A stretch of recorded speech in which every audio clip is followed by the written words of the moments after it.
সকলকে জানাই শুভ দুপুর। আজ আমি দুপুরে রান্না করে ফেললাম ভাতের সঙ্গে রেখেছিলাম পেঁয়াজ শাক ভাজা।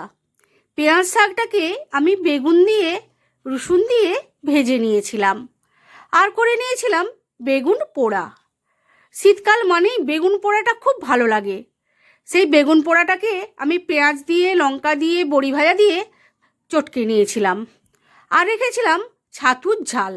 ছাতুটাকে আমি সর্ষে বাটা দিয়ে ঝাল বানিয়েছিলাম।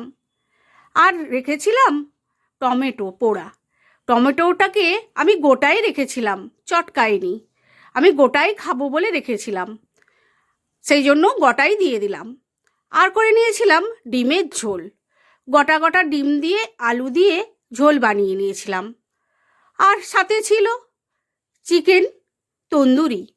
চিকেনটাকে পিস পিস করে আমি তন্দুরি মশলা দিয়ে আমি বানিয়ে নিয়েছিলাম।